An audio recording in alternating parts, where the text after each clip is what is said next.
O meu pai agarrou na moldura prateada com as nossas caras sorridentes e atirou-a com toda a força contra o chão da sala de estar.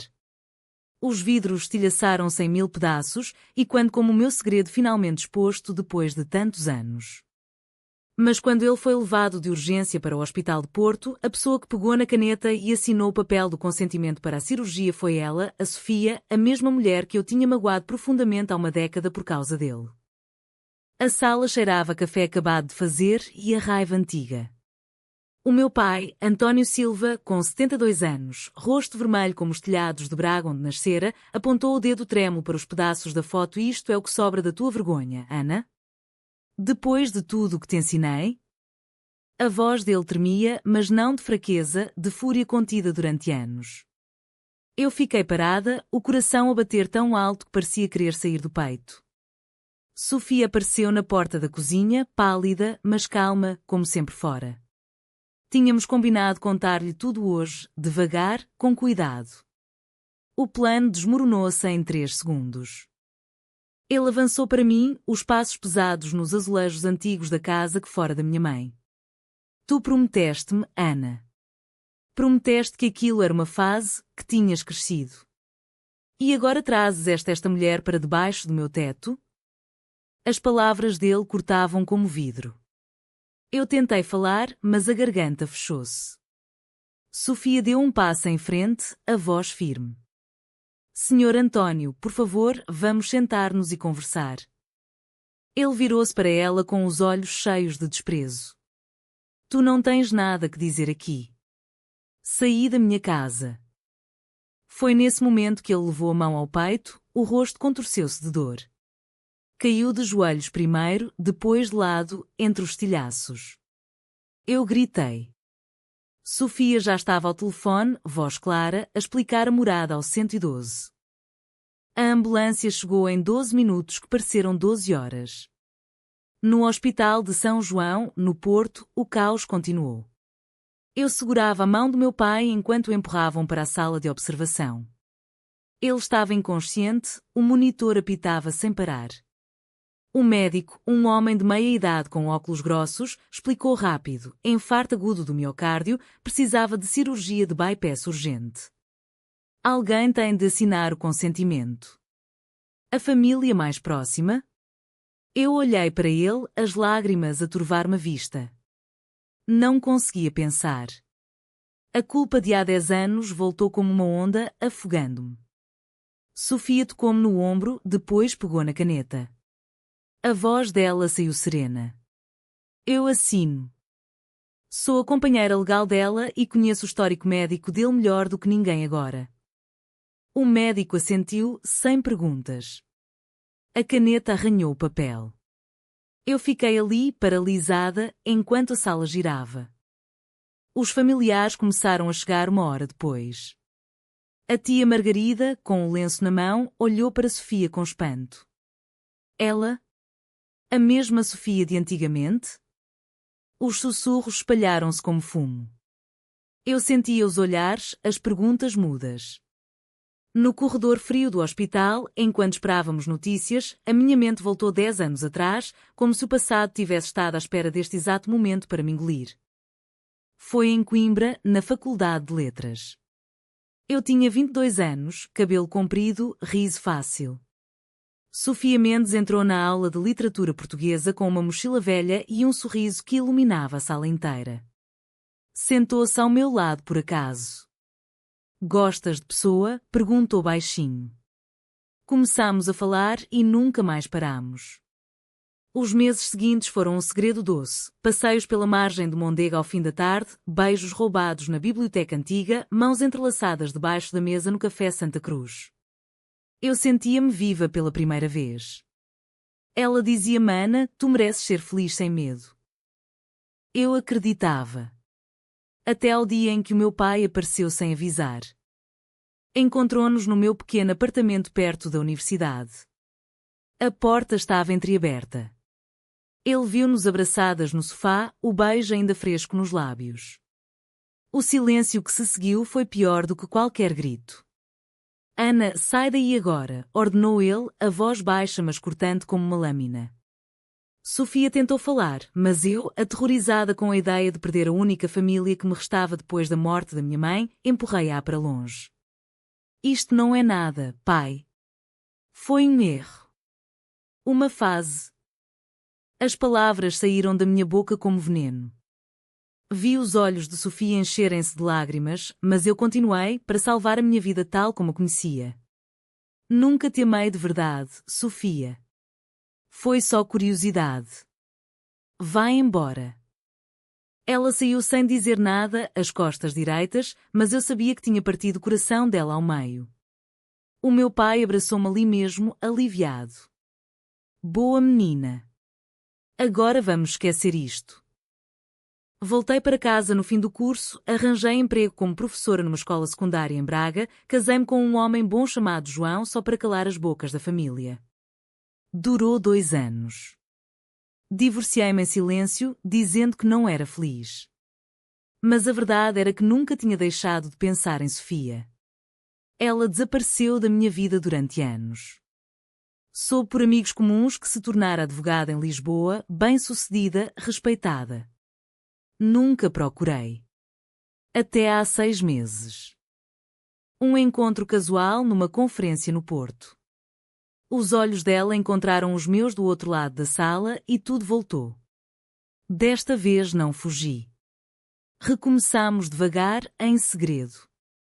Encontros em Lisboa, fins de semana escondidos. Tirámos aquela foto na Praça do Comércio, sorridentes, felizes como nunca tínhamos sido. Guardei-a na gaveta da cômoda antiga da minha mãe, pensando que o meu pai nunca ia encontrar. Enganei-me. No hospital, enquanto a tia Margarida murmurava "Mas como é possível, Ana?", eu sentia o peso de todos aqueles anos. Sofia sentou-se ao meu lado no banco duro do corredor, a mão dela na minha, discreta. Ele vai ficar bem. Eu sei. A voz dela era o único porto seguro. Mas os sussurros dos familiares cresciam. Alguém tinha visto a assinatura. Alguém tinha reconhecido o nome. A notícia ia correr mais depressa que o Tejo. O médico voltou 2 horas depois. A cirurgia tinha corrido bem, mas o meu pai estava em coma induzido. Precisamos de esperar 24 horas. Eu assenti, a cabeça a latejar. Sofia levantou-se, falou com o médico em termos técnicos que eu mal compreendia. Ela sempre soubera mais sobre saúde do que eu, talvez porque o pai dela também fora médico. Foi então que a tia Margarida se aproximou, o rosto contraído. Ana, explica-me isto. Aquela mulher assinou pelo teu pai? O que se passa aqui? Eu não respondi. Não conseguia. O passado e o presente colidiam com tanta força que eu mal respirava. Naquela noite, no quarto de hotel barato perto do hospital, Sofia abraçou-me enquanto eu chorava. Tu não precisas de explicar nada a ninguém agora, murmurou ela. Mas eu sabia que precisava. O segredo que eu tinha enterrado 10 anos antes estava à vista de todos. No dia seguinte, o meu pai acordou devagar. Os olhos dele abriram-se e procuraram-me imediatamente. A voz saiu fraca, mas clara. Ana, aquela foto ainda? Eu segurei a mão dele, a pele fina como papel. Sim, pai. Ainda. E desta vez não vou mentir. Ele fechou os olhos, cansado. Tu escolheste mal outra vez. As visitas começaram a chegar em fluxo constante. Primos de Guimarães, amigos da igreja, vizinhos da rua onde cresci. Cada um trazia uma pergunta disfarçada de preocupação. Como é que ela assinou, Ana? Tu e ela outra vez? Eu respondia com silêncio ou frases curtas. Sofia ficava ao meu lado, profissional, mas eu via a dor antiga nos olhos dela. Durante as horas de espera, as memórias voltavam em ondas. Lembrei-me do dia em que lhe disse aquelas palavras cruéis na porta do apartamento. Ela não chorou na minha frente. Apenas disse: um dia vais perceber o que perdeste. E desapareceu. Eu casei-me com João para provar ao mundo que era normal. Mas à noite, sozinha, o vazio era insuportável. 3 dias depois da cirurgia, o meu pai já conseguia falar mais. Chamou-me ao quarto sozinho. Eu criei-te para seres respeitada, Ana. Não para isto. A voz dele tremia de decepção. Eu sentei-me na cadeira ao lado da cama. Pai, eu tentei ser quem tu querias. Neguei o que sentia, magoei a pessoa que mais amei. E quase me perdi também. Ele virou o rosto para a janela, para o céu cinzento de Porto. A vila inteira vai falar. A igreja, os teus alunos, eu sabia. As mensagens já chegavam ao meu telemóvel. Antigas colegas da escola, é verdade o que dizem? Colegas de trabalho, precisas de ajuda? A pressão social apertava como um torno. Sofia esperava-me no corredor. Quando saí, ela abraçou-me sem dizer nada. Vamos enfrentar isto juntos, disse por fim. Mas eu sentia o medo. O medo de perder o pai, o respeito, a vida que construíra sobre mentiras. Nessa tarde, a tia Margarida reuniu a família na sala de espera. Ana, isto não pode continuar. O teu pai está fraco. Pensa nele. Eu levantei-me, a voz mais firme do que esperava. Eu penso nele todos os dias. Mas também penso em mim. E em Sofia. O silêncio que se seguiu foi ensurdecedor. Os dias seguintes foram um turbilhão de confrontos. O primo Luís, sempre o mais conservador, telefonou-me à noite. Estás a matar o teu pai, Ana. Aquela mulher não faz parte da família. Eu desliguei, as mãos a tremer. Sofia ouviu tudo, mas não disse eu avisei. Apenas preparou chá e ficou comigo. No hospital, o meu pai melhorava devagar. Pediu para falar com Sofia. Eu fiquei do lado de fora, o coração na boca. Quando ela saiu, tinha os olhos vermelhos. Ele disse que eu sempre fui boa para ti. Mas que isto é pecado. Eu abracei-a, ele vai mudar. Tem de mudar. As redes sociais da vila explodiram. Alguém publicou uma foto antiga minha e de Sofia da universidade. Os comentários eram cruéis. Pobre António, que vergonha para a família. Eu lia tudo, a culpa a crescer. Lembrei-me das noites depois da separação, quando eu escrevia cartas para Sofia que nunca enviava. Perdoa-me, começavam todas. Nunca as mandei. Agora, 10 anos depois, o preço estava à vista. Uma semana após a cirurgia, o meu pai recebeu alta para recuperação em casa. Sofia ajudou a organizar tudo, medicamentos, fisioterapia, consultas. A tia Margarida observava tudo com desconfiança. Ela está a tomar o lugar que não lhe pertence, murmurou um dia. Eu respondi alto, pela primeira vez. Ela salvou a vida dele ao assinar aquele papel. E salvou a minha ao voltar. O silêncio na sala foi pesado. Em casa, nas noites longas de Braga, eu e Sofia falávamos até de madrugada. Ela contou-me como sofrera depois da separação, mudara para Lisboa, mergulhara no trabalho, nunca mais confiara em ninguém. Tu disseste que não me amavas. Eu acreditei. As lágrimas dela eram silenciosas. Eu pedi perdão 1000 vezes. Fui cobarde. O medo da família, da vila, da igreja foi maior que o amor. Ela segurou-me o rosto. Agora não sejas cobarde outra vez. O meu pai, na cama da sala convertida em quarto, ouvia tudo. Uma noite chamou-me. Ana, eu vi como ela cuida de ti. Como cuidou de mim. A voz dele estava mais fraca. Mas a vila não vai aceitar.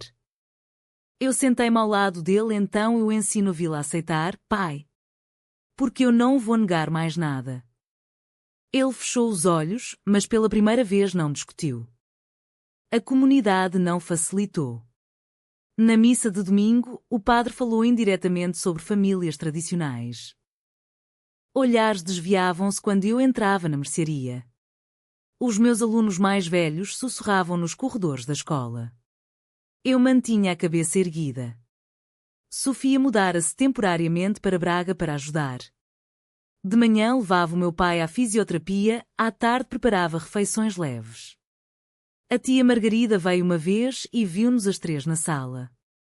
Isto é uma loucura, disse ela antes de sair. Mas o meu pai, pela primeira vez, defendeu-nos. Deixa-as, Margarida. Eu estou vivo graças a ela. As confrontações continuavam. Um antigo amigo do meu pai, o Sr. Oliveira, apareceu em casa. António, como permites isto? O meu pai, já sentado na cadeira de rodas, respondeu com uma calma que me surpreendeu. Eu quase morri odiando. Agora quero viver em paz. Eu chorei no corredor. Sofia abraçou-me. Vês? O amor vence devagar. Eu voltei aos lugares onde tínhamos sido felizes. Levei Sofia ao Mondego em Coimbra, num fim de semana. Caminhámos de mãos dadas, sem medo. Lembras-te de quando tínhamos medo até de nos olharmos? Perguntei. Ela sorriu. Lembro-me de tudo. Inclusive de como te perdoei antes mesmo de tu pedires. Nessa noite, na pensão antiga, prometemos nunca mais esconder. De regresso a Braga, o meu pai esperava-nos. Tinha uma carta na mão. Escrevi ao padre. E aos vizinhos. Disse que a minha filha é feliz. E que quem não aceitar, não precisa de vir cá. A letra tremia, mas as palavras eram firmes. Eu abracei-o, o peito cheio de alívio e dor ao mesmo tempo. A redenção não era fácil. Doía. Mas chegava. Os meses seguintes trouxeram mudanças lentas. Alguns vizinhos pararam de cumprimentar. Outros começaram a perguntar, com curiosidade genuína.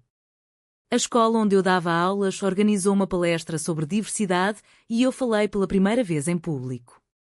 Sofia sentou-se na primeira fila, orgulhosa. O meu pai, já a andar com bengala, assistiu pela internet. Depois ligou-me. Estou orgulhoso, filha. Demorei demasiado a dizer isto. Sofia e eu casámos em Lisboa, numa cerimónia pequena, só com quem realmente nos queria bem. O meu pai foi, de braço dado comigo. Quando a juíza perguntou se aceitávamos, ele sorriu pela primeira vez em anos. Aceito que ela seja feliz. A foto que ele destruíra foi reimpressa, maior, e agora está na sala de estar, emoldurada em prata nova. Eu aprendi que o amor verdadeiro não se nega sem pagar um preço alto. Paguei-o 2 vezes, na juventude, com medo, na maturidade, quase perdendo o pai. Mas recuperei tudo. Sofia ao meu lado, o meu pai em paz, eu finalmente inteira. A vila ainda murmura, mas as vozes são mais baixas. E eu já não ouço. Verdadeiro ou falso, sacrificar o amor verdadeiro pela aprovação da família é sempre a escolha certa?